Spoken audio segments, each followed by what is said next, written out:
Hola, ¿qué tal? Hola. ¿Vos no te saludás en el podcast? No, empiezo así un poco diciendo cosas interesantes. Ay, por favor. Obviando los bueno, saludos. pero humanicémosle un poco, Vale, Humanízate. Vamos. Sí, siempre me pongo muy tenso. Hay un humano dentro tuyo. Haciendo podcast, pero bueno, te agradezco, Lucila, te voy a presentar en breve, pero cuando te Cállate. presente Okay. diré que eres escritora, que tienes 2 libros escritos, que me lo sé, porque uno se llama Promiscua. Ay, por Dios. No me lo sé porque se llama Promiscua. Solamente por eso. Porque lo dice tu hermana también en el show que haces con ella de humorismo. Ajá. Y quien es bueno, ella hace una broma que voy a obviar yo, ¿no? ¿Por qué? Sí, si querés. Que primero te pusiste a ligar, ¿no? Y luego te pusiste de introspectiva, porque el otro se llama Hacia Adentro. Pero hoy hablaremos de Cortázar, de Julio Cortázar, y un poco a partir de su libro Clases de Literatura, que lo tenemos aquí. Alguien por fin lo ha comprado. Yo creo que lo había comprado, pero lo he perdido. Pues hablaremos no tanto del libro, que también, sino de lo que se desprende, ¿no? De la narrativa que Cortázar hizo en estas clases de Berkeley, que dio clases pues a cierto alumnado. Y también en parte, yo creo que hay como 2 grandes temas, que uno es cómo escribía él, y nos cuenta un poquito, nos habla de los relatos, de cuentos, de su novela Rayuela y sus fases de escritura. Y también yo creo que habla bastante de para qué escribir, y en este sentido nos habla también de compromiso político en la escritura, ¿no? Y hace la broma, que yo a veces también, simplemente hacer este podcast vale para poder hacer esta broma, que dice que entonces en ese tiempo, cuando le preguntaran, ¿pero usted es un escritor comprometido? Y decía sí, y le contestaban, pues bueno, ya es hora de que se vaya casando. Entonces yo, si me preguntas si soy un escritor comprometido, no, yo soy un escritor casado con la literatura, con el compromiso de responder a la literatura y a la poesía, sea lo que sea eso, de forma veraz. Muy bien. ¿Tú qué tal, Lucy? Me gusta. Te voy a llamar Lucy. Lucy, sí, soy Lucy. Bueno, gracias. Gracias por invitarme. La verdad es que me da un poco de miedo porque nunca hice este tipo de formato. Y la palabra tertulia y literatura y hablar con vos me asustaba un poco. Hablamos siempre, pero así en este formato no. Sí, yo también me asusto de hablar conmigo mismo. Por eso, imagínate de afuera cómo se ve. Pero no. Recuperaciones introspectivas, nocturnas. Ay, por Dios. No, a ver. Yo me voy a cualquier lado. O sea, él es... Nada, bueno. 2 minutos y ya estamos hablando de poluciones. Sabía que no tenía que haberte invitado. No, pero me gusta esta parte de Ramón. De Ramón. A mí me encanta el cómico que es re cómico en realidad. Eso es re cómico. Bueno, viste que Cortázar dice que es un músico frustrado. Bueno, vos sos por ahora un cómico frustrado, pero igual podés subirte. El humor también está en No este te moriste libro. todavía, así que podés todavía. Bueno. Yo tengo fe en que vos podés. Todavía no ha acabado el podcast. Bueno. No avancemos, no hagamos spoilers. Ok. Nada, bueno, yo en realidad te propuse, vos me habías propuesto, hagamos una tertulia, bla, bla, bla, elegí algo, viste que hablamos, yo dije, bueno, que te propuse algunos libros que como que no coincidíamos en las lecturas, y bueno, dije, ¿qué le gusta a Ramón? Le gusta Cortázar. Entonces, really, qué difícil saberlo. Cortázar básico, ¿no? Cortázar básico soy. Claro, entonces dije, bueno, yo justo estoy como en un camino medio rari, porque es como que yo, bueno, vos me presentaste como escritora, y estoy como en un momento de mi propia escritura, medio como, no sé si bloqueada o qué, me parece que estoy como medio evadiendo volver a conectarme con la escritura, porque estoy aparte con muchas cosas, y entonces estoy como leyendo muchos libros de autores sobre su propia escritura, que me parece que es una buena forma de estar evadiendo, no estoy ni alcoholizándome ni nada, sino... por lo menos estoy leyendo. No es de las peores cosas que una persona puede hacer con su vida. No sé cuáles son las peores cosas que puede hacer con su vida. No sé, la verdad. En este momento no estoy en un buen momento, pero estoy leyendo, por lo menos. Yo qué sé. Y bueno, nada. Entonces dije, bueno, vamos a leer clases de literatura y te lo propuse. Y me dijiste que sí. Y me dijiste un poco que igual te aburriste un poco. ¿Te aburrí un poco? Bueno, yo, si me lo preguntas a mí, justamente con este libro y esta propuesta, yo, Cortázar para mí es mi alma mater, mi mentor, la persona de referencia absoluta a nivel literario, ¿no? Entonces yo, en gran parte, si soy escritor o quiero ser escritor es porque Cortázar ha sido escritor, ¿no? Y he conocido pues lo que él decía de su literatura. Todo esto para poder criticarlo. Todo eso para criticarlo, sí, total. Tengo la necesidad. de hablar bien de él. No, bueno, tuviste como la primera etapa como un niño claro. cuando admira a su padre y después le ve todos los defectos. Sí, pero incluso hasta ahora, ¿no? Y lo sigue siendo y lo seguirá siendo. Pero al mismo tiempo también estoy en crisis un poco con Cortázar, y ahora releyendo este libro que ya lo había leído, veo también ese Cortázar un poco fofo, un poco blandengue, un poco... madre mía, estoy criticando. ¿Por qué blandengue? ¿Pero por qué no, blandengue? como demasiado conciliador, okay. como demasiado... que busca decir cosas que tienen su gracia, y es esa intuición cortaciana a la hora de escribir, pero se me han quedado un pelín, solo un pelín, cursis. Cursi, okay. Perdone, Cortázar. Y al mismo tiempo, pues buscando también evolucionar a partir de lo que admiras y de lo que sigues valorando en este escritor. Y en este libro son clases de literatura, dice cosas muy interesantes, sí. Pero también hay como mucha palabrería un poco sobrante, con una parsimonia, ¿no? Ahora te voy a leer un cuento, ahora otro, no lo analiza. Bueno, a mí me ha costado puede ser un poco embole, la o sea, medio embole, por decirlo de alguna manera, no pero, sé si ella entiende lo que es embole, quiere decir que como quizás se hace un poco pesado, un poco... Pero interesante leerlo y comprarlo, si alguien nos está escuchando. Igual yo no coincido, a mí me encantó, yo lo leí así, tipo del tirón, y me pareció súper interesante, porque aparte a mí Cortázar me remite a mi adolescencia. Yo lo leí que cuando estaba, o sea, mi primer encuentro con Cortázar fue en el colegio, tipo, todos odiaban literatura, yo no. Y tenía una profesora horrible de literatura que era bastante mala persona, o no sé si mala persona, pero era como, era horrible, era como que vos le tenías miedo, y daba miedo, no sé, pero a mí me gustaba, yo aprobaba porque a mí me gustaba leer, y bueno, y me acuerdo que, bueno, creo que lo primero que leí fue Rayuela, y nada, y es como que cada vez que lo leo, estoy en Buenos Aires, entonces, aunque él no lo haya escrito en Buenos Aires, yo estoy en Buenos Aires cada vez que lo leo. Razones femeninas para leer a Cortázar. No, es que estoy como intentando provocar unas ciertas polémicas. Luego hablaremos de la lectora hembra que dijo Cortázar, si eso. Ok. Bueno, nada, entonces es como que a mí, bueno, son 8 clases, él da 8 clases de literatura acá, o sea que son en realidad charlas para un alumnado. Y nada, y él habla de lo que es, por ejemplo, habla del camino como escritor, que eso fue lo que a mí en primer lugar me llamó, o sea, yo tenía la expectativa de ver, no sé, de imaginarme todo lo que a él le pasaba como escritor, todo se queda un poco, es como muy, bueno, obvio, es Cortázar, es súper intelectual y todo, tiene como un lenguaje así que por ahí no es muy, muy cercano en el sentido de que no te dice, che, me quería morir porque me pasó esto y empecé a escribir.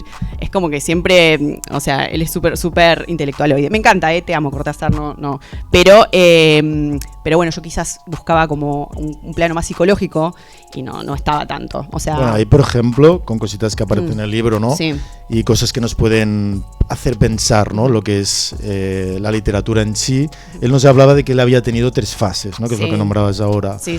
La estilística, la metafísica y la histórica. Sí, él habla de 3 etapas. Un poco en... Porque da que pensar para el propio proceso de escritura. Sí, a mí me parece... Yo creo que yo directamente me fui a la metafísica cuando yo empecé a escribir. O sea, cero estética. Por mi propia autocrítica. Quizás yo no me fijaba mucho en la estética. Él viste que dice que tenemos la primera etapa, esta estética que él se refiere a todo el tipo, al estilo literario y a cuidar bien la belleza literaria en sus obras, y después, bueno, que empezó como a más interesarse por la psicología de los personajes, la profundidad y bla, bla, bla. Esta es la etapa metafísica, y yo creo que, por ejemplo, en mi proceso yo directamente fui a no sé si llegué a crear personajes profundos, que en realidad cuando lo leo sí, pero es como que por ahí es lo que me sale, porque bueno, por mi forma de ser y por mi forma de hablar y mi forma de cómo está estructurada mi mente, voy directamente ahí, y quizás descuidé en mi primera etapa como escritora lo estético. Y ahora me estoy preocupando un poco más, porque como lo otro ya creo que lo tengo directamente, o sea, como que es lo que a mí me resulta más fácil cuando escribo, entrar directamente en un mundo así psicológico, más profundo. ¿Y la histórica cómo la llevas? La histórica me parece que... Yo creo que por ahora... No sé, yo creo que también él hace mucho hincapié en porque él dice, por ejemplo, que un escritor tiene que estar comprometido con la escritura, como que es medio su deber y su obligación, y es que es una forma, la literatura al final, de exponer la realidad, quizás sin denunciarla directamente, pero sí que en la literatura hay como subyacente sí una denuncia a todo lo que está sucediendo. Por ejemplo, bueno, él se fue, bueno, en las circunstancias en las que él estaba, era muy heavy lo que estaba pasando y él estaba muy metido en eso, muy comprometido. El tema de la revolución cubana, sobre todo, aparece bastante en el libro. Sí, todo lo que pasaba en toda Latinoamérica. Con el compromiso político de ese momento. Y ahí también revisando un poco desde nuestra actualidad, que también para eso sirve, ¿no? Ver las vidas de los predecesores, de las predecesoras. Entonces, justamente la etapa estilística o estética que podríamos decir, pues buscar la belleza en las palabras, en lo que escribes, pues de alguna forma puede estar ahí inmanente, ¿no? Yo creo que la ha tenido, la metafísica, si la entendemos como en Rayuela, ¿no? Esa búsqueda de Oliveira, ¿no? De buscar el sentido de las cosas o buscar desbaratar el sentido dado. Entiendo que en parte también la vivo, ¿no? Buscando también relatos que tengan algún ángulo. Y la histórica, que es la que enlazaríamos con este compromiso, yo lo estaba pensando, digo, bueno, esta no me ha interesado tanto, porque al final quizá no escribo sobre estos temas, pero últimamente sí que veo que estoy en una etapa quizá histórica, a mi manera, y escribiendo cosas que tienen resonancia con la moralidad de la época, ¿no? Sin estar hablando de nada que suceda. ¿Puede ser porque uno se está poniendo un poco viejo o más mayor? ¿Quién? Entonces, nosotros. Entonces es como, digo nosotros porque no quiero decir vos, Lucila. Ramón. Pero, a ver, Lucila. ¿puede ser? ¿Yo cuántas normas te he dado? Yo sé que vos sos atemporal. ¿Cuántas Yo sé que sos normas atemporal. de Sé cosas que, tabúes para el podcast te había tu edad, dado? ya sé que no puedo hablar de tu edad. ¿Te había Igual, dado ayer? ¿Habían sido muchas o había sido simplemente una? No, él es atemporal, él no tiene edad, él no tiene edad. Simplemente había sido un tema que no habías de sacar, porque si no habría disputas. Pero tiene que ver, porque yo pienso que Cortázar sí piensa que hay que estar comprometido, o sea, porque él estaba en una circunstancia muy particular de ese momento. Quizás ahora estamos medio adormecidos también con lo que es todo lo que está pasando. Si bien tenemos muchísima información, quizás también estamos muy alejados de la realidad. Pero pienso que también tiene que ver con una cuestión de maduración. Yo estoy hablando no que sos viejo, sino que sos una persona madura. Entonces, es algo bueno. Yo me veo en plenitud, que a lo mejor plenitud tardía, pero me veo bien. Bueno, me he tintado el pelo recientemente. Perfecto, sí. Igual quedamos crisis. Con que se tiene que lavar un poco. O sea, después que te bañes unos días te va a quedar mejor. Ya habrá edades peores, pero y aparte ahora he dicho algo de mi pelo, ¿no? No. Bueno, pero está bien. Bueno, pará. Entonces, ¿cómo se dice esto? Cuando hablan de tu físico todo el rato. Te estoy haciendo body shaming. No te estoy haciendo body shaming. Fisicalizando. Para nada. Estamos tratando de reírnos un poco. Soy también una mente, Lucy. Sí. No sos solo un cuerpo. Detrás de todo este parapeto. Ay, por favor. Estamos perdiendo el hilo. Entonces, ¿por qué? ¿Por qué hacías esto? Ya está. Vos sos un hecho histórico. ¿Ves? El trauma que le contaba, que tengo con mi madre, que se mete conmigo y me hace bullying. Ahora me estás haciendo lo mismo. Estás reproduciendo el patrón. Por Dios, yo no te estoy haciendo bullying. Yo soy pro Ramón. Yo soy fan de Ramón. Por eso estoy acá. Bueno, sí. Soy una de las pocas fans. Bueno, pero ¿por qué no te... Como si hubiera más. Pero porque cuando vos lo conocés a Ramón te volvés fan, es así. Si vos lo conocés, no sé a quién estoy hablando, pero yo tengo re buena pero fama. El primer contacto es nefasto. Pero lo que yo te voy a estar diciendo, si vos pasas los primeros contactos literatura. Con Ramón, después bien. Hilvanémoslo al tema literario. Estornudó el fantasma de Julio. Sí, está... Claro, estamos en el Club Cronopios, que es un club que puse el nombre en honor a Cortázar, y entendemos que el fantasma de Cortázar por algunas veces puede que esté por aquí. Sí, está. Ahora hemos oído un estornudo, que probablemente sea él, estornudado con la R, como hacía también. Estaba bueno Cortázar también, ¿eh? Mira, aquí discreparía. ¿No te parece lindo Cortázar? A ver, yo puedo opinar también de estética masculina y no me parece atractivo, no quiero parecerme a Cortázar para nada, todo lo contrario. Quiero desparecerme a Cortázar. Y mira que tenemos la misma altura, pero tú lo has visto en el documental ese que le hicieron de Tristan Baun o algo así, que va caminando por París. Sí, Madre mía, con los pantalones ahí que parece cachuli. lindo Caminando como un robot. No, vos que hiciste ese flyer y yo también tiene unas fotos con un cono en la cabeza con un tipito fatídico. ¿Tú viste la última foto que subí a Instagram?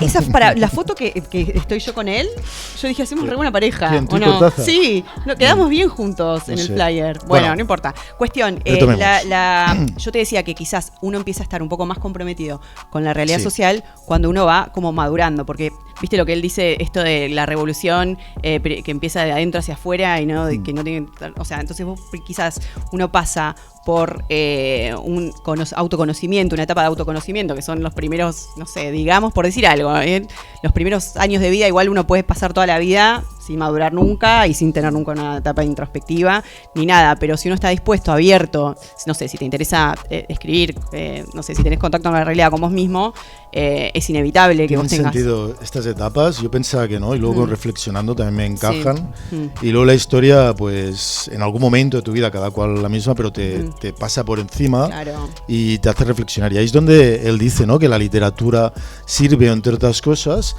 para enviar un mensaje de una forma diferente, que no sea escribir un ensayo, que no sea hacer una tertulia directa, que sea de hablar de política o lo que sea, ¿no? Sino que estas historias hablan a cada gente de cada época de una forma particular, y ahí es donde aparece el concepto ¿no?, de escritora comprometida, ¿no? Que tú tienes que aportar de una forma concisa, entonces, o explícita. Entonces él, después de Rayuela, hizo el libro de Manuel, que es un libro que todo el mundo denosta, incluso Cortázar en alguna entrevista, pero que es un libro explícitamente con temática política y que está postulándose pues a favor de una cierta tendencia y en contra pues de unas ciertas atrocidades que se hacían. Y en teoría le había quedado peor. A mí me gusta el libro de Manuel, me gusta más que Rayuela, pero claro, todo el mundo entiende que es un libro peor. Pero me gusta porque es estético, porque me parece un lenguaje interesante. Pero más allá de esta contradicción que Cortázar también la decía, de tienes que hablar de los temas que aportan a las luchas en las que tú crees, a tu ideología o la ideología que hayas elegido, o al menos en algún momento coyuntural. No sé, es que a veces va por otro lado. Yo, por ejemplo, cuando he dicho que está en una etapa histórica, me resuena más a lo que creo que también en este libro dice Cortázar, como Joyce, en su libro, bueno, no sé si lo dice en este libro, pero en Dublineses, lo que hace es un pequeño resumen de un momento histórico moral de Irlanda, de su país, ¿no? Ahí es donde también aparece, si aparecen temas morales, pueden ser temas políticos, y estás aportando de una forma u otra a crear cierta perspectiva, sobre todo en esos lugares intermedios, de grises, en el interregno, donde una moralidad y otra confluyen en un lugar donde no está claro dónde está la justicia, dónde está el bien y el mal. Sí, ¿no? total. Y ahí la literatura es muy importante. La literatura es muy importante para esto, y a mí yo siempre, o sea, durante toda mi lectura, en particular de este libro de él, tuve la sensación de que había muchas similitudes con lo que es hacer terapia y también con lo que es hacer stand-up, ¿no? Porque al final la terapia es como que, bueno, él lo que decía también es que o sea, por ejemplo, en una de sus etapas, él lo que invita al lector es hacerse preguntas, como no quiere darte tipo la realidad así masticada de alguna manera, sino que, no sé, sus personajes cuestionan la realidad como viene dada y quieren de alguna manera con el lenguaje cambiar esa realidad. Y bueno, y eso es lo que, por ejemplo, hacemos cuando empezamos una terapia, ¿no? Venimos con un lenguaje que tenemos que modificar de alguna manera, poder relatar nuestra propia historia desde otro lugar, con otras palabras. Y también, bueno, haciendo... Como nos se mete el lenguaje, que lo nombra bastante, ¿no? Sí. Poniendo como ejemplo Rayuela, donde en algún momento incluso el personaje de Horacio se nombra a sí mismo como odioso.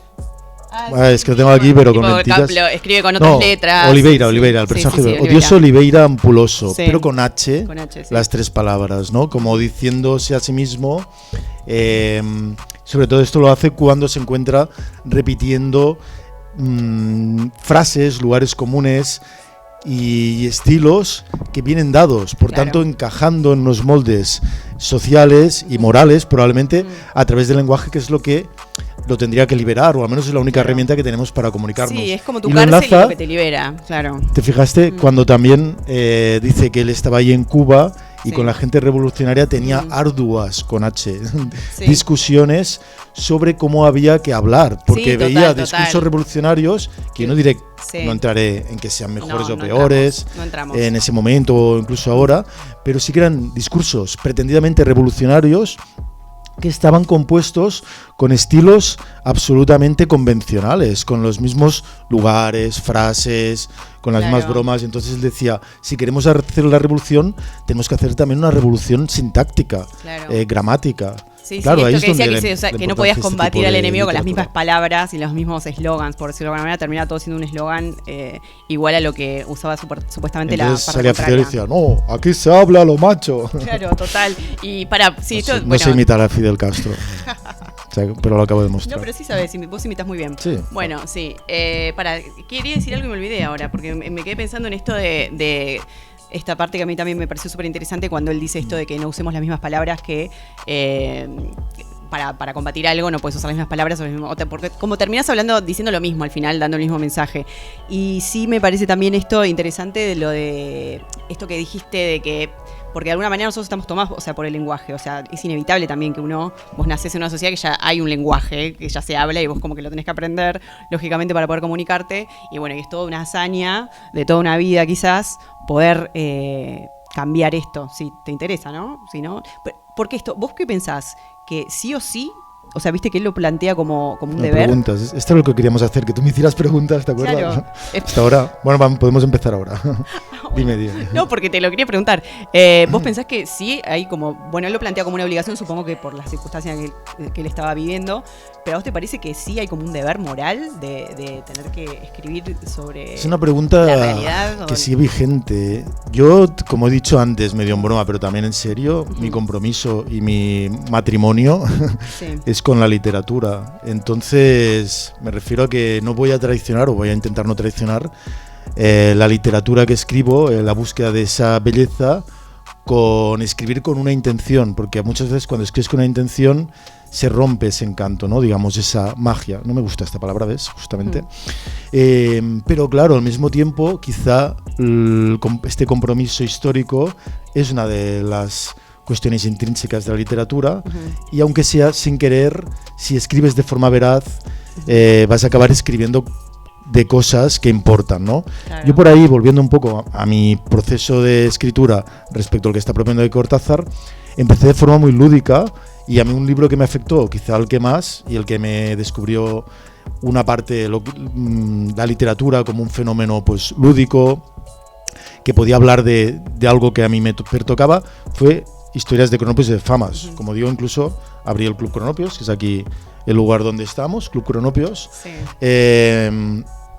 Pero claro, poder hacer estos juegos y desde el humor, que era casi mi forma de poesía primigenia, porque yo creo que también es una forma de poesía, poder transmitir, buscar lo que ese libro transmite. Claro, ahora mismo también revisándolo, lo sigue respetando y me parece pues que tiene esta importancia para mí y también pues como obra dentro de, digamos, el canon o lo que sea, o el canon cortazariano, pero sí que es verdad que he tenido que matar mi tendencia cronopiana de que no todo es un jueguito, Claro. no todo se escapa por lo lúdico. El humor muchas veces es un arma, pero también se puede convertir en un escudo, Sí, en sí. una coraza que no te permite decir cosas con una verdad cruda para poder manifestar algo que te duele, que te hiere, o que al menos es polémico, o que está ahí en lugares entre humanos y extraños, ¿no? Entonces, justamente este proceso que veo que está ahí en Cortázar, pues también es algo que me ha afectado. Y no sé, tú como humorista, más allá de escritora, no sé también cómo vives esta parte del humor, ¿no? A mí lo que me pasaba, por ejemplo, O te tú cuento. escribes menos humorístico, ¿no? En realidad, Yo escribo cuando menos escribes literatura. humorístico, pero a mí, por ejemplo, cuando yo le mandaba a mi profesor, a Osvaldo Becker, que lo adoro, le mandaba por ejemplo, la última novela que terminé, que todavía no la publiqué, yo se lo mando y yo para mí no había hecho nada. Me dice, me encanta el humor. Yo digo, ¿dónde? O sea, tipo, yo no me doy cuenta, pero claro, se ve que por ahí yo tengo una forma de escribir que ya está incluido. El humor no lo hago adrede, o sea, no es que digo, ahora voy a hacer un chiste, le voy a dar un giro humorístico a esta situación terrible. Sí, quizás aparece porque quizás es muy fuerte lo que estoy contando o lo que estoy escribiendo. Y sí, para mí siempre es como una... Es un recurso que uso, cuando escribo no abuso del recurso, casi ni lo noto yo cuando lo estoy usando, pero siempre está, es que es mi manera, creo yo, de poder... Ahí también está la lección, si en un momento hacer esa descarga, sí, aunque la palabra suena un poco así. Somos dos señores, por eso nos rimos de estas cosas. Estas son más jóvenes, mira, tipo estos dos viejos chotos, hacen estos chistes verdes. Volviendo al tema poluciones, pero esa descarga del humor... Nunca estuvo el tema poluciones, no, solamente en tu cabeza. Pero que tiene que ver también en el sentido de que algo se va cargando. Sí. Ahora estamos imaginando que un escroto metafísico, ¿no? Por Dios. Algo se va cargando y de tensión, ¿no? En una obra dramática que trata temas, y de repente si tiras algo de humor, haces la descarga. Vale, es una lección, total. Porque puedes hacerlo y puede quedar algo absolutamente pues disruptivo, pero al mismo tiempo, si vas conteniendo, se va generando más tensión. E incluso si evitas, que como digo, esto lo he aprendido últimamente, a no hacer ninguna concesión humorística, un relato que tiene tanta tensión y tanto drama, te pues permites que llegue esa emoción y no que había habido esa descarga y que se rompa todo. Yo no estoy diciendo ni que sea una forma ni la otra, sino esa consciencia de que están estos elementos puestos en juego depende de qué relatos. Sí, no, y yo con sé el que tema del humor, cómo funcionan, yo sé que en mí, por ejemplo, lo que me pasa a mí, no solamente cuando escribo, sino en la vida, a veces el humor sí lo utilizo como, o sea, me sale inconscientemente como una defensa. Y a veces sí como un recurso para poder contar una realidad que de otra manera es intolerable. Mírame a mí mismo, que he sacado este tema que era un poquito así, creado tensión. He hecho la broma del escroto metafísico y luego he lubricado bien. ¡Ay, por Dios! Y ha ido todo bien a partir de ahí. Claro, necesitábamos todos tener presentes un escroto metafísico en nuestras vidas. Vamos a recurrir a ese lugar. Es mi lugar seguro ahora cuando tenga que pensar en algo traumático, voy a un escroto metafísico. Para hablar en público, ¿no? La gente, ¿qué puedo hacer para hablar en público sin ponerme nerviosa? Pensar en un escroto metafísico. Me voy a tatuar un escroto metafísico. Cuántas ideas buenísimas están saliendo. Bueno, para no sé qué estaba diciendo. No, para mí el humor es súper importante. O sea, Cortázar, bueno, también utiliza mucho el humor. No sé si a mí me causa mucha gracia las cosas, pero digo, qué bien, lo que se le ocurrió, o qué bien cómo lo dijo. Pero por ahí no es que o sea, lo veo muy como muy... Yo conecté con él en gran parte por el humor, por la poesía también, pero el humor, como yo creo que lo domina como poca gente. Borges también, de otras formas muy humorístico. Sí. Y Cortázar en este libro también él dice que vivieron en gran parte de escritores humorísticos como Macedonio Fernández, y hace una broma, no sé si quieres que la traiga a colación. Sí. Trae una broma que pues, dice, es que Macedonio hacía bromas, ¿no? Y por ejemplo una señora se lo encontraba y él tenía un complejo de que era bajito. Sí, me acuerdo. Entonces la mujer le saca el tema. Dice, ¿usted cuánto mide, don Macedonio? Y él le contesta, pues irónicamente, le dice, tengo la estatura suficiente para llegar al suelo. Pues aparece un chiste. este pequeño chance, chistazo. Chechia. Hola, adelante. Adelante. Pues nada, sí, estamos como acabando, pero bien. ¿Que empezaba recién? No, bueno, depende cómo pues qué tiempo estés. Vamos a ignorar a la gente que entra para poder continuar. Gracias por venir, gracias. Y vamos a las conclusiones finales. Yo como conclusión quisiera también sacar el último tema de los que habla un poquito cuando hace referencia a este camino de la escritura, pero lo aplica a Rayuela, que habla de eso, ¿no? De la parte metafísica de esa búsqueda del personaje, de los personajes, de no aceptar esa cotidianidad que vivían en el París de la época, bueno, también en la parte de Buenos Aires. Sí. Haciendo referencia un poco a la cadena histórica de Occidente, ¿eh? Incluso llega Oliveira a poner en duda todo ese entramado que dice exactamente desde las cuevas de Altamira hasta la actualidad, ¿no? Como que algo falla ahí. Entonces por eso, ¿no? También la literatura sacarnos de esa especie de cadena trófica a la que vamos. Esta es la parte que te preocupaba que no me entenderías. Sí, yo dije. Pero yo tampoco sé. Yo creo que en algún momento no voy a voy a disociar o algo va a suceder cuando él empieza a hablar. Yo tampoco me entiendo mucho. Pero yo me re gusta, pero luego dice disocia. La parte del lenguaje, y el último concepto que trae es el concepto de la lectora activa, que él llama indebidamente y luego pidió disculpas muchas veces, pero en ese momento lo llama lector hembra. Sí, sí, sí. En un epíteto...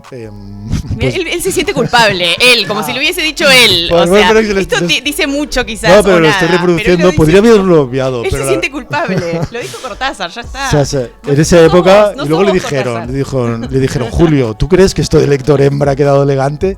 Y él salía en todas las entrevistas, yo dije lector hembra, me arrepiento mucho porque tenía que decir lectora cómplice. Lector cómplice. Yo lo diría lectora cómplice, persona lectora cómplice. Activo, ¿no? Activo pasivo. Sí, exacto, activo. Era más bien activo. Yo le digo cosas porque sé que él se va a reír con eso. Activo pasivo. Obviemos este adjetivo. Activo, pero para la conclusión también esto, ¿no? Que falta esta complicidad con quien lee, y para tener la complicidad yo creo que también hay que manejar unos códigos con cierto gradiente, ¿no? En el sentido de que depende de qué literaturas pues pueden aportar menos. Claro, en realidad Rayuela es una novela muy compleja, para mí también defectuosa, pero en cualquier caso farragosa, compleja, que tiene unas búsquedas que a él también se lo decían. Rebaja un poco el nivel porque mucha gente no te entenderá y haremos menos la revolución. Y entonces él en algún texto dice, bueno, pero es que la literatura, si rebaja el nivel, también hay cosas que no podrá traer para que al menos, ni que sea un pequeño grupo de personas o un cierto grupo de personas a lo largo de la historia de la humanidad, vayan generando esta complicidad y el mundo vaya evolucionando, porque no es fácil la existencia. Entonces ahí es donde aparece ese activismo de la persona que lee, que tiene también que buscar recursos. Pues bueno, si has leído a Cortázar, luego puedes leer a Borges o a quien sea, ¿no? Marguerite Yourcenar, siempre te que son lectores, hay escritores muy complejos. Es como un camino. Entonces hay como una especie de amistad incluso, porque hay esa complicidad y esa confianza y esos códigos, pero creo que es necesaria. ¿Cómo ves esta parte de conectar con quien lee, no hacerle cesiones o hacer las que convenga, pero luego por el otro lado?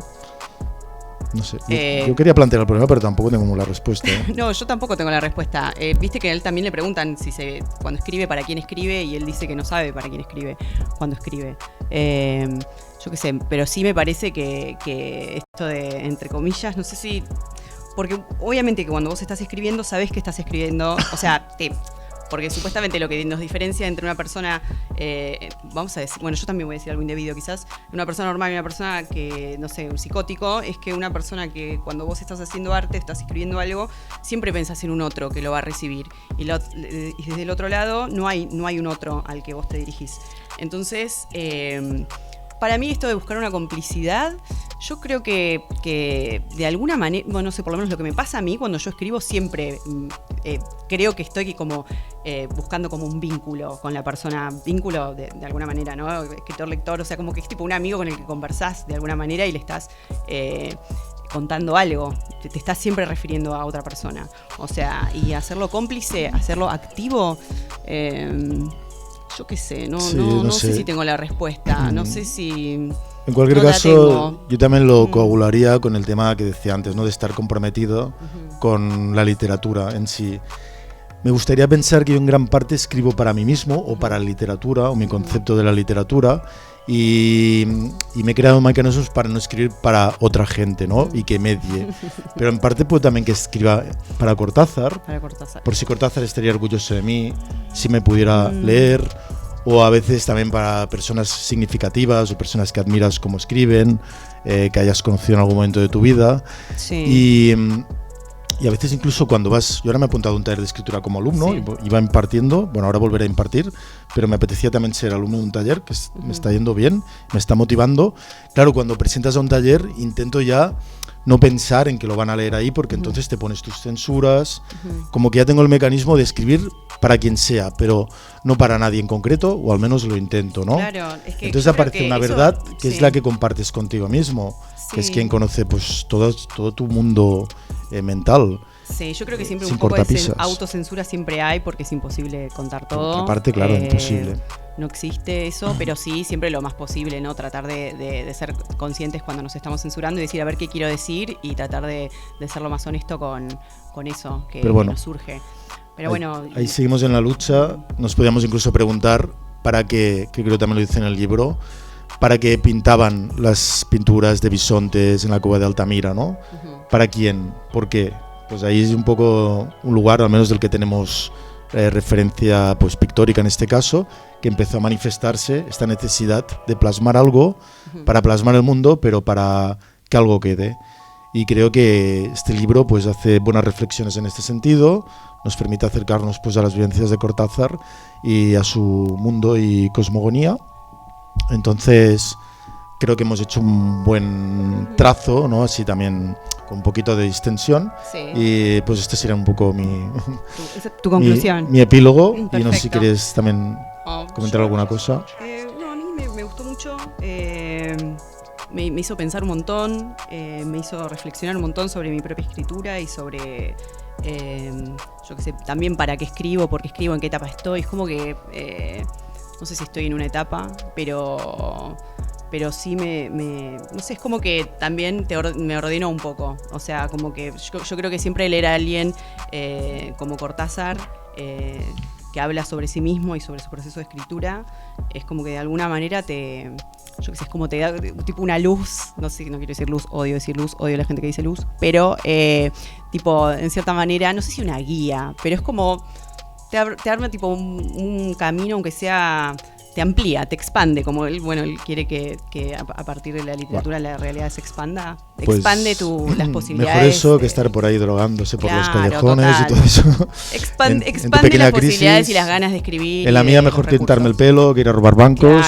Claro, es mejor leer a Cortázar que estar drogándose, es la conclusión. Es la conclusión de este podcast y hemos llegado a este punto y lo dejamos aquí con la palabra que significa Dios en latín, que yo digo siempre que es Amplexus. No te la sabes. No has visto nunca ninguno de mis podcasts. No vi tu podcast. Y luego te quejas que yo no miro los tuyos.